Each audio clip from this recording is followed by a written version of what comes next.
Hello and welcome to the Her Hoop Stats podcast. I'm Gabe Ibrahim with Dano, Mataya, who is in New York covering the WNBA Draft, which just happened. It's pretty late here on the East Coast, folks.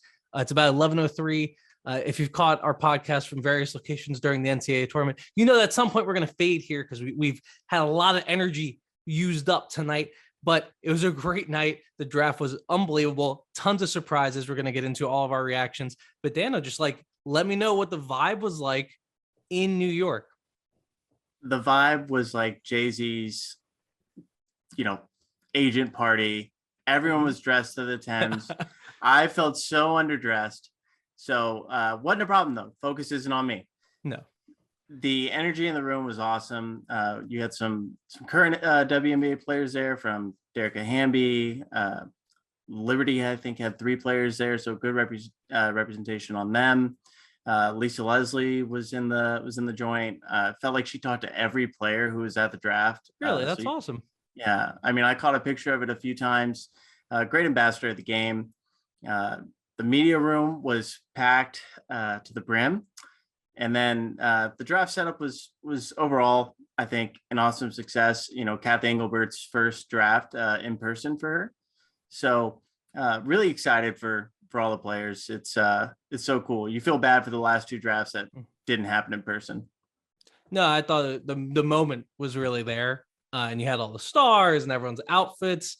And by the way, hold on. We should mention, subscribe to the YouTube channel. Our Twitter names are going to pop up, or maybe they did. I don't know. I'm going to edit this late night, so anything can happen in this video at the moment. Just make sure you're subscribed because we appreciate it. But back to the draft. I thought, yeah, I'm with you. It was just it felt nice to be back, like a lot of things. And I wasn't there because I went to the women's Final Four, and unfortunately that's turned into a bit of a super spreader event. Everyone seems good, but I made a panic attack decision when I was at Amtrak. I was like, I've been a little sick. I just heard from a bunch of people that they got sick. They tested positive. So I was like, I'm not going to go. I'm going to keep myself out of it. Which You're a hero. I just sacrifice often. And shouts to Amtrak for making pretty much any travel cancelable. But I thought the draft, though, it being in person was important for these players. I thought they got to have a moment. They got to, show off their fits. I thought that whole part of it was really great, and it got a ton of attention. And I think it brought in, people that are interested in that side of the game while also being interested in the actual on-court stuff. And I think the draft kind of brings that together, right? Absolutely. And it was cool. They did a few events in the city. The players went to a few courts, and seeing, young girls showing up at these basketball courts. And I mean, the player that they hounded more than anybody was actually Destiny Henderson. Really? It was the cutest thing I've ever seen. Also, just inspiring, seeing her outreach to New York was super cool. And then earlier this morning, they all went to the Empire State Building, where they lit the tower orange in honor of the WNBA. So just cool experiences for these players. And Nayara, I'm butchering her name, Nayara Savali, was adamant about help getting pics with her Polaroid camera and her disposable camera. So I'm happy to say that I took at least one picture, I think, of her and Sedona Prince awesome. This evening on that disposable camera. I hope she doesn't lose this tonight. Who knows how crazy they'll get. I feel like I was just workshopping a theory about how this draft was so impacted by the Spice Girls and TLC and Destiny's Child and all our early 90s bands, because I don't know, I saw Hailey Van Lith there. I swear I think I saw that outfit in Spice World, the Spice Girls movie, at some point. I think Ginger Spice wore it. I'm gonna find the picture if it exists. If I'm right, I'll find the picture, I'll send it out. But I was this is very 90s fashion, the Polaroids and disposables sounds very 90s. Seeing her, nobody else kind of caught your eye more. I mean, it wasn't just the pink up top and then the white. It was the pink accented glasses. Yes. I'm 99% sure the person with her was her stylist. It was also all in pink. She was probably 50% of the conversation before the draft. everyone was talking about Haley's outfit. I got to talk to her for a little bit and ask her some questions, and she was just dripping in swag and confidence tonight. No, she's all, I feel like that's always her. The only time I've ever seen her without that swag and confidence was when Miami beat them in the ACC tournament. And there we go. Our requisite Miami mentioned on the podcast. All right, Dano, let's talk about the actual draft. Obviously there was a ton of surprises. There was a lot of things. The top three go pretty much according to plan. We have Rhyne Howard, Nalissa Smith, Shakira Austin. We can kind of circle back to that if we want to. But I do want to get to from 4 on, I think we could have surprises. I think that's where we saw a lot of intrigue happening. So what for you is the first moment where you said, wow, like I was not expecting that in this draft? I think the obvious answer is 6 with Lexi Hull. Not a single mock draft I saw scouring the internet had her in the first round. Most of the time when I saw second rounds, I didn't see her there either. But I think I'll start with pick 4, Emily Angsler. I know you mentioned probably her more than anyone. Her draft stock improved more than anybody else. But I really expected Kirsten Bell to go way higher. So I want to say like at least 80% of the mock drafts I looked at Kirsten Bell going 4th or Sabally going 4th. But it seemed like everyone was expecting it in the room after Angsler's name got called. There was no shock at all. Sabally to 5 seemed natural.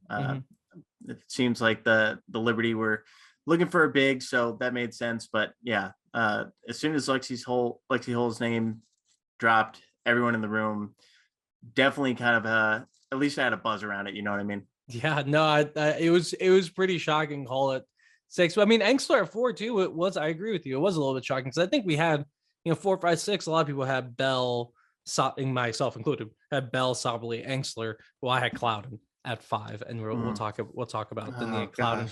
We'll talk about the Nia Clouden hive in just a moment. She will get a lot of a run on this podcast.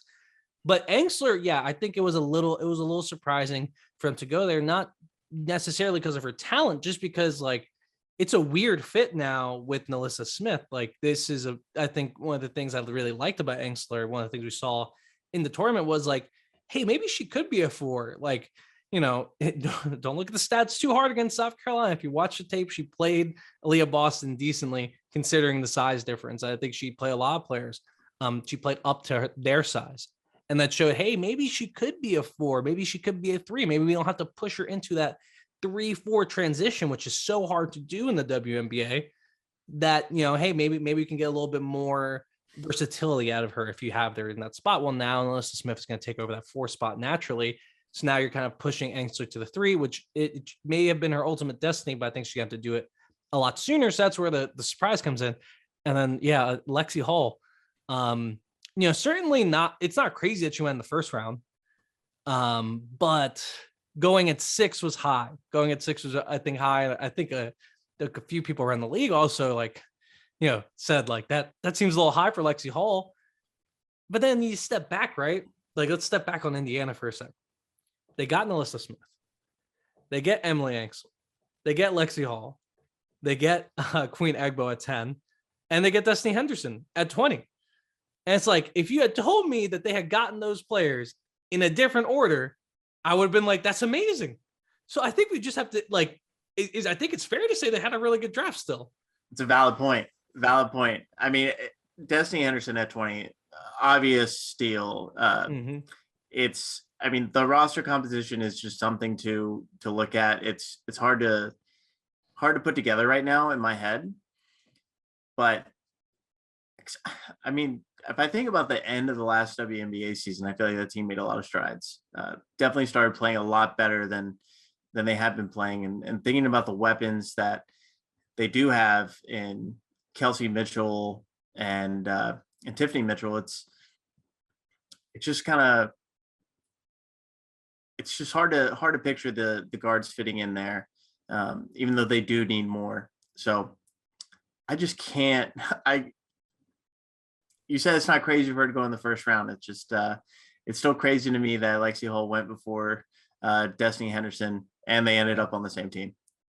And like a lot. Like it wasn't like it was like the Nets. It wasn't even the next pick of the team. It was like late in the second. I think that was another shock, is just how far Destiny fell. I guess, and I'm gonna try to do some reporting or something. Like trying to figure out like why she fell. Maybe it's her size, maybe it was this, maybe it was that. Certainly it seems like she had a lot of momentum coming in, like Angsler did. So it was a little surprising to see her fall that far. But still, for Henderson, like I mentioned, like this is not a bad landing spot. If you look at the teams that were in the second round here, around 20, where she got drafted. So if she got drafted anywhere else in the second round, there's not like a ton of roster spots there. Like Atlanta has one, Washington has one, Vegas had one at the top of the second round. So it's just like there wasn't a ton of spots. So if she got drafted to like say the Sparks or something, then it's like, well, she may be in danger of not making it.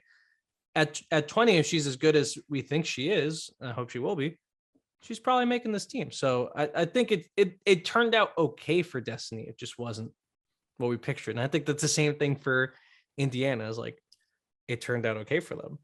It was just not the way we pictured. And they gave us some excellent content. So thank you again, Fever. No matter who is the GM, there, just continue making seemingly random draft picks. And hopefully it'll work out for you guys one day. Well, I want you guys to succeed, but I need the content as well. I can get behind that, but I did see a lot of banter on Twitter about their draft, and I don't think they're looking at it holistically. I think they should be taking the Gabe Ibrahim approach. Take a step back. Look how pretty it is at the end of the day. And there's nowhere to go but up with this team. So should be happy, Fever fans. And I believe that is the most I've talked about the Indiana Fever on a podcast so in like the last 2 seasons. So good job, Fever. We're pulling for you. All right, let's keep moving. Where else were the surprises for you? I'd stay. So we as we mentioned, Sably goes 5 to New York. I think that was a pick a lot of people saw, just had bantered about, just because she has a very high upside. They could use a center going forward. She may not be anything because of the injuries, but I think that's fine. Hall goes 6, as we mentioned. Veronica Burton goes 7th to Dallas. Not too surprising. I had her lower, but I was like, I wouldn't be surprised if she's the first guard taken. 7 through 12, I felt like was a natural fit. Maybe even 6, but yeah. Yeah, I thought I would have probably taken Nia Cloud over her, but I get it because like Burton also has a kind of unique skill set and does something that's a little different. Although I think we talk a lot about her defense, but we don't often mention that she only played zone in college. And I think that's a big deal. I think it's a very difficult transition. I think the reason she got drafted 7th truly is because of her offense. Her offense is great. She's a great distributor. She can shoot. Well, she can shoot kind of. And she does a lot off the bounce. So I think that's why really what pushed her to get drafted. We talk about her defense a lot. I just wanted to know like what's your take on her playing so much zone and how you see that translating. The zone part I really didn't think about until you brought up, and it is interesting. But I mean, I've been on her offense for a while. I mean, she averages almost 18 a game in a tough conference. I mean, the Big Ten is physical, and she really holds her own. So I was happy to say, I saw her earlier in the weekend, so it wasn't just tonight with her wearing heels. She does look bigger in person, so that's a good thing. Yeah, I think it's a great fit for that team. I think that's one thing. 'Cause I don't know if the point guards they have right now are the answer, and I think Mabry often gets caught up bringing the ball up too many times, and would be great off ball. I think she's got the personality and probably the work ethic to come in and play the way Veronica Johnson wants. So, I think that's like the perfect spot for her. You combine Veronica Burton and Vicky Johnson. Oh, thank you. Sorry. But I was like also thinking like that'd be a hell of a basketball player if we put those two together. Thank you. I gotta find some tip. But regardless, I agree with you. And like I think she could be an answer there at point guard. I think I have to dig a little bit more just to see how the fit works. Because I think Mabry works really well. But I'm with you. I don't think she can play the one that often. So I got to dig into a little bit more of the fit, just like how much Burton can do off the ball with a player like Arike, because she's never played with a player like Arike at Northwestern. So Not no many one's of these played with players have. I was about to correct myself. No one has played with a player like Arike. So Burton's cool. The Aces had an interesting draft, and maybe this is where we stop for a second and talk about the Aces. So Maya Hollingshed from Colorado is the 8th overall pick. So that's a pick you should remember that they traded up for. Yes. They traded their first round pick next year and swapped their second round pick, I believe, for number 8 and Minnesota's second round pick as well. So they get Hollingshed, which was kind of shocking. Not like super shocking, but shocking that she went ahead of Kirsten Bell. They end up getting Kirsten Bell anyways at 11, which might be the steal of the draft. And then at 14, at the first pick in the second round, 13, they get Kayla Pointer, which we definitely should have seen coming, considering that she is the niece of the general manager in Las Vegas, a team that needed guards that do things that Pointer does. So what's your take on the Aces draft? Everyone I talked to, every mock draft I looked at, Hollingshed was nowhere to be found. Anywhere above, I think, 17. So or below 17. I do want to shout out SB Nation's Eric Numchuk. I'm gonna tell you, Eric has been on Hollingshed for a while, and he had her. Oh, he didn't stick to it. He has her at 19 in the final mock, but he had her like 8th in his original big board. And he's been on her, but I just wanted to give him a shout out because he has been Team Maya. I talked to him today about his latest after the trade and seeing if he had any kind of major changes. And I want to say he stuck this morning. He stuck Nia Cloud in there in that 8th spot. But yeah, I mean, I was expecting just not that. If you're trading up for the 8th pick, right. You know, I'm thinking you're taking some other big name off the board, and I think you could have gotten in Hollingshed later. But I mean, excellent point about Pointer, and Kirsten Bell. I mean, there's so many weapons on that team as it is, and I mean, I think their pace. I mean, every single player they drafted fits their pace.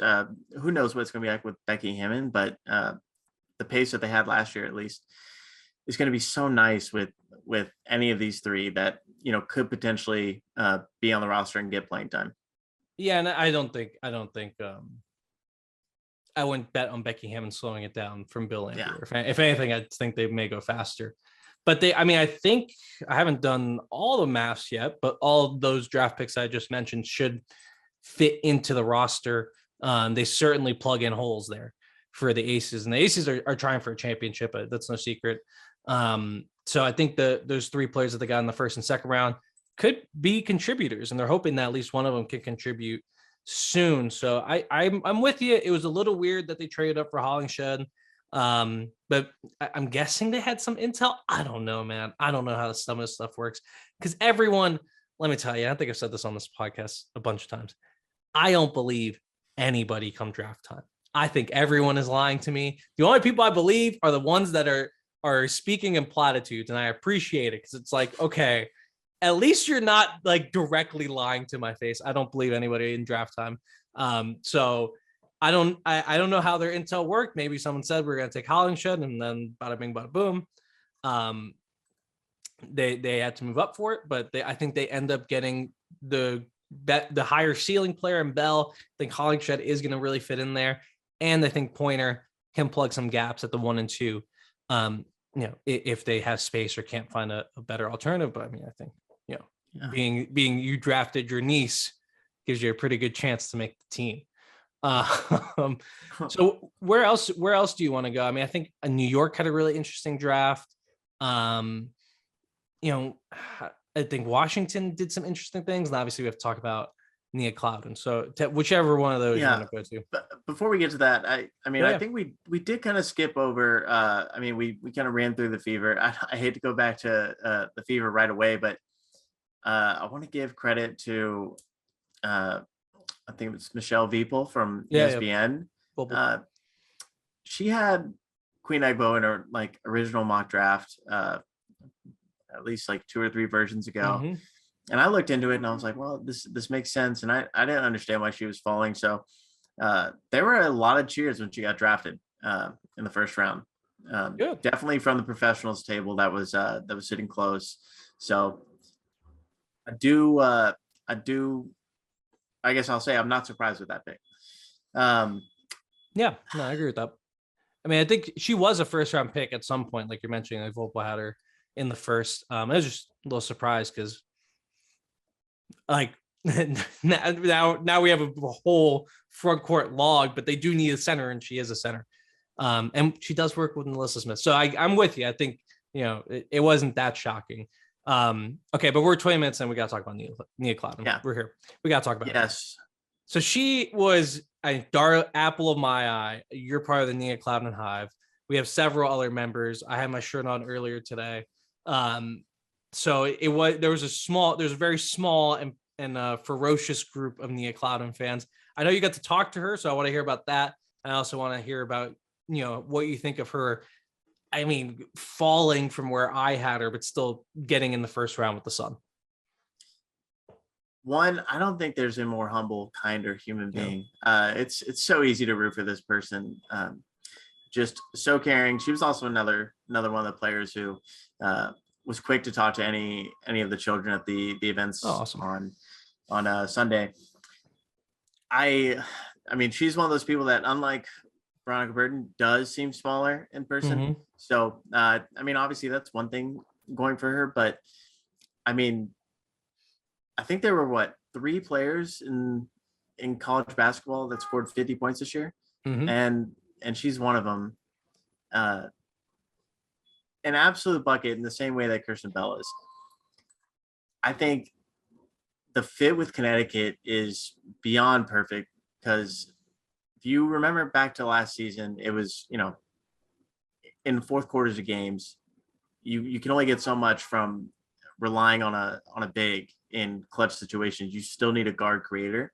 I'm not saying that Nia can come in and do that right away. She's going to be young, but for me, the potential with kind of her, say she's got a clutch gene, she's got a pull up, she's got exceptional handles.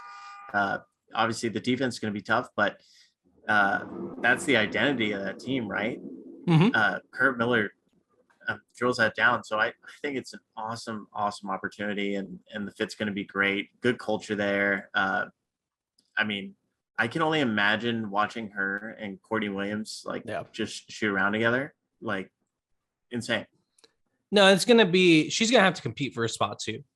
Just like to be clear, like Natisha Heideman's there, Carrington's there, and Charles. Those 3 haven't, again, done all the maths quite yet with the new situation with their pick, but I don't think they can keep this pick without one of those 3 going, which is tough. But like you're saying, I think she brings the thing that they need, not only this year, but long-term, because they have Courtney Williams for this year, but if they could get a younger, cheaper replacement that's on their team-friendly deal going forward after a year of learning under Courtney Williams, well, that kind of makes sense. I think she can also be a little bit, I think Courtney is not necessarily the person you want as the point guard, just for various reasons. I think it takes some of her explosiveness out. I think she has to look too much to feed other people. I think she's best when she's just like, I'm getting this bucket regardless. I think Nia is best in that too, but I think she also can be like your straight up backup point guard at times. And now I don't think Natisha Heideman's going anywhere, because last time I checked, she was engaged to the starting point guard on that team. So I'd be very shocked if Natisha Heideman goes anywhere. But I do think Nia has a really good chance to make the team. And I think she brings, like what you're saying, exactly what they need, and can be kind of a developmental piece here while also being a good backup in case Courtney Williams gets hurt. Yeah. I mean, I want to say that talking to like Todd Roman from Beyond Women's Sports, it's like he was kind of putting in throwaway draft picks there just because of the salary cap situation there. But I mean, if they can find a way to make it work, I do like the fit. I mean, I think I saw a lot of people kind of blaming Veronica Burton there too, which I wouldn't have hated either. I think she fits that identity also. But yeah, that hive is strong. I think. Oh, we're here. I think everyone was super joyful seeing her name get called. So, and she was so nice to me. I am not deserving, not worthy. So yes, you are. We all are, and Nia knows it. So Nia, when you're gonna come on the pod at some point, don't worry. Well, we'll have your people get in touch with, or our people will get in touch with your people. We'll be on the pod soon. Also, I just want to mention like her outfit. It was really funny. Like I had the same exact reaction as my wife. I saw it. I was like, "Oh, that's really cute. I think my wife would look really good in that." And I showed it to my wife, and she was like, "Oh, that's really cute. I look really good in that." So good job, Nia, for choosing an outfit that caters to both me and my wife and gives us a good talking point. Unfortunately, Emily was working throughout the draft. If not, I would have had some more reactions from her because she's very funny in these things. Sorry about the jump cut you just saw. That's because Zoom completely quit out on us because it's 11:30 on the East Coast. And buddy, you're not in the Final Four anymore. So please stop doing these midnight podcasts. Nevertheless, we persisted. Let's give Zoom what it wants. So let's try to get out of here in an expedient fashion. So here we go. We're gonna go lightning round takes. Dano, you start. We're just gonna give takes back and forth. Minimal interactions with the takes. So yes. let's do it. Dano, hit me with one. Evina Westbrook will be the only UConn player to get playing time this year. Hot dog. That is a take, friends. Why? One, she fell way too far. She's got a WNBA body, long, can fill it up, and probably, I mean, if behind Burton and I think behind Burton, to me, the strongest defensive guard in this draft. Yeah, probably. Yeah. Okay, I like this. I like this. What about you? All right, so I love the Evina Westbrook take as an Evina Westbrook longtime defender. I have to look at what their roster situation is, but I hope that's right. I think Kristen Williams, I would pick her, but that's neither here nor there. I'm going with Naz Hillman going at what she was. That's 15. All right, actually, here's my take. WNBA.com. Put the number of the pick next to the player's name, not the number of the pick in the round, because that's pretty useless to me as someone who's trying to do the entire draft. Like, don't put 1 next to the 12th pick or the 13th pick, because that's what you have it right now. Do 13, 14, 15. We can figure out where we are, because that was confusing to me for a second. Now on to Naz Hillman. I said Kirsten Bell is a steal of the draft. I think Naz Hillman going to Atlanta could be the steal of the draft. And I wouldn't have said that if she went to other places, because I think she's going to have the time to develop in Atlanta, and they're going to have time to figure out exactly what she can be. So I think the biggest problem with Naz at the moment is we don't know what she can be. We know she's really good. She has a really high motor, and she will work, and she's a good person to have in your locker room. If you got those 3 things, you can stick around for a little bit. And maybe her destiny is like undersized role player center, like a Rashawn McGray. And that works out because those players you kind of need around. But I think in Atlanta, she's going to have the chance to at least broach her ceiling, figure out what it is. And because of where they are in their rebuild, she will have time to start developing. And I think this is probably going to be the best for her. So my take is that her ending up in Atlanta at 15 could make her the steal of the draft. I love that take. I think I talked to Coach Barnes Rico for a hot minute, and obviously she's passionate for her player, but wow, that was a whole different type of level of passion than I've ever seen. And I mean, if you've watched Naz Hillman, you've seen her dominate time after time after time. So I do hope it translates. I have another hot take for you. Okay. 3rd round pick, I believe, pick 30th overall. Jasmine Dickey will be an all-star in 5 years. An all-star in 5 years. Book it, folks. I'm gonna set an alarm on my phone. Yeah, I want that alarm. I love Jasmine Dickey. I really do. And shouts to the CAA, the Colonial Athletic Conference. Fighting Blue Hens. The fight in Blue Hens. I mean, they've produced some really, really good players. One pretty good one. At least one that you know. There's one that you know. So yeah, okay. I'm down with it. I'm down with it. I don't think it's gonna happen. Just for the record. Yeah, I disagree. That's what hot takes are for. That's what hot takes are for, though. I think it's definitely a fun one. I'm trying to look. It's kind of been. I was kind of expecting this to be more of a mid-major player draft. I thought Kirsten Bell was going to go earlier, and that would set us up more for a lot of the mid-major players. But we did see a lot of them in the third round, along with Dickey, among others. I think here's a hot take. I think New York. I'm trying to decide if they want it's. I think New York got the most upside. There we go. New York got the most upside in this draft because they got Niara Sabally at 4.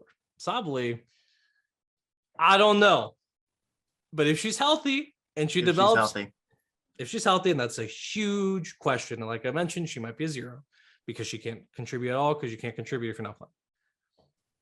And she develops the things that she's good at.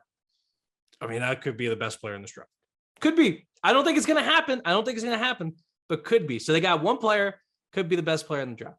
Their second round pick, they traded for Lorella Kubai. Kubai, I think, could be one of those role players, like I was talking about Naz Hillman. Could be kind of like, trying to think of it's not Rashawn Gray, it's a little different. Does she give you more than Kylie Shook this year? I think she might. That's my point. So I was trying. She could be. Well, I think what she does is she could be a better backup to Steph Dolson, and that could be useful because Steph Dolson has a high foul rate, and I'm not sure you want Kylie Shook doing what Steph Dolson does. So there's a potential player there, and then in the third round, they got Zika Kunai from Mali, a player we all thought was going to go in the first round. I don't know if she's stashed. I don't know what the deal is. I don't know if she's going to make the roster, and I don't particularly care. I think it's a really cool pick because that player at least has the upside to being at the level of those first round picks. So we're talking about potential starter or potential 6th woman at some point. And maybe it doesn't, maybe none of this pans out and it looks really bad in a few years. But I think for now, if you're a person who's like draft should be about upside, I think New York gave you the draft. I love that as a local resident of New York City. It's what I love to see. I mean, they made the playoffs last year. People forget that. Mm-hmm. They did sneak into the playoffs. So I wanted to do one quick thing with you also. Give me your rookie of the year, but then take out Rhyne and Melissa.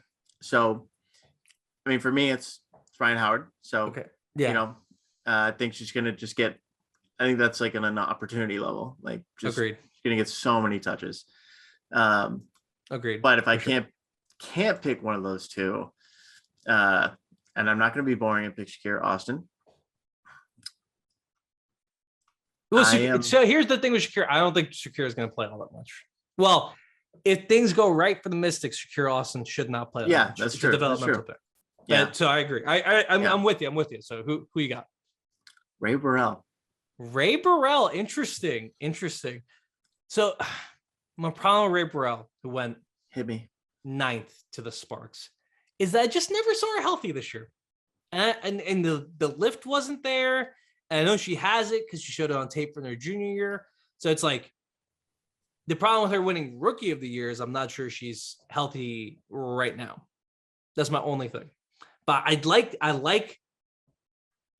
the take because I think it's off the board. And if you look at, let's look at Los Angeles's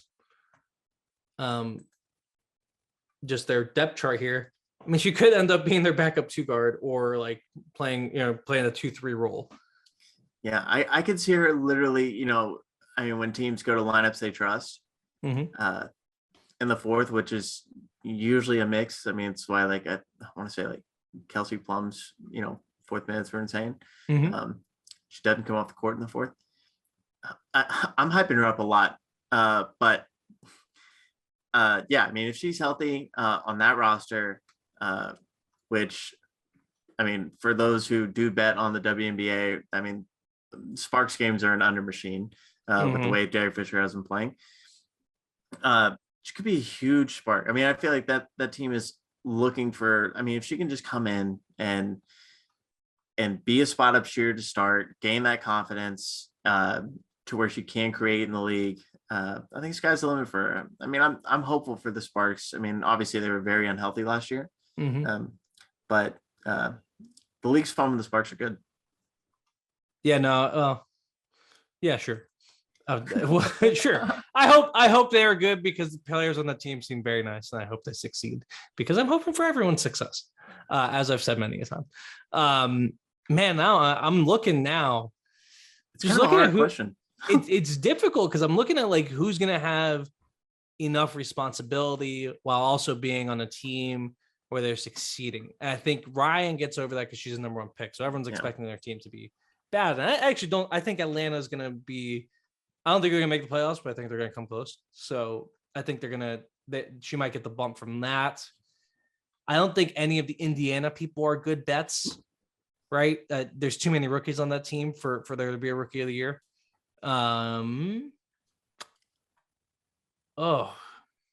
So maybe I might go Veronica Burton here because Burton might depending on what Dallas does, she could be like their backup guard. Like she could be like the first guard or second guard off the bench. No, second guard off the bench because Mabry. Yeah, so she'll be the second guard off the bench, and she'll play on a pretty good team that is trying to contend. And may go with Maya Hollingshead too. Just in case, because like if her shooting's really that real, and Becky's like, hey, let's just like go giant at the 3, and we put Hamby or Hollingshead at the 3. She could get a ton of minutes. So you can make the same argument for Kirsten Bell, just with a little bit less size, right? Well, I'm assuming that Hollingshead is going to get more minutes than Bell, but maybe you're right. Yeah, it's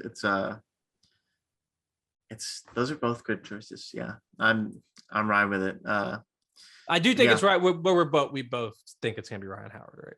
Yeah, for sure. All right, so wait, you kind of said it twice. So who is the steal of the draft? If you just had to pick right now, and we said Kristen Bell.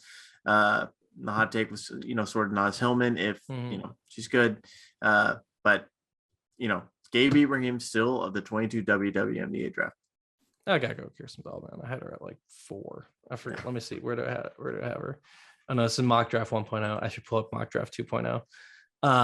You gotta go with Bell because I think Bell, I had her 6 and she went 11th. And I think it's a low chance that she's a superstar, but there's a chance. And that's more than I can say for all of the people picked after like 4 or 5. Yeah, I love all the reactions post draft and all the draft grades. We have no idea, but we know there's one surefire superstar in this draft, maybe 2. Who knows? I know. Here's the thing, folks. Here's the thing. In life, forget about basketball. In life, like 75% of success is based on environment. Pretty much 75% of success is based on environment. So if any of these players end up in a great spot, like we're thinking that some of these players have ended up, that could boost them to being superstar potential. And if some of them ended up in a bad spot, that could bring them down from being a star to being someone who drifts around the league. That's the thing with the draft is like, it's not necessarily just about the player evaluations because we could be totally wrong on the player evaluations. It's like, even if we're right on the player evaluations, the environment matters, the coaching matters, the coaching stability matters, the development process, the doctors that each team has, which varies greatly in the WNBA, has an effect on all of this. So that's my always biggest point with the draft is like, we don't, like you said, we don't know. And 2, we don't know what's going to affect the things that we do know. That's right. All right. Let's wrap up. It is late. Yes. It is late, folks. And we took the podcast long because I'm involved. And I love hearing myself talk. And Dano, thank you for hearing me talk and being on the pod, dude. I love hearing you talk, and I'll go listen, even though I don't like to listen to myself, just to hear you talk more. It's always the highlight of my weeks. No, thanks. I never listen to these. I'm kidding, guys. I listen to the podcast, obviously. And we hope you're listening to it. We hope you're subscribed, like we mentioned, on YouTube, on your favorite podcast app. We hope you're following us on Twitter, on all social media. We're going to be covering the WNBA like we always do, comprehensively, trying to go to every single game. We don't know how many games we're going to be able to get to. We don't know where these rookies are going to be. We don't know what's going to happen between now and the start of the season, but we know we'll be there for you. So keep it locked right here on Her Hoop Stats, and we'll talk to you next time.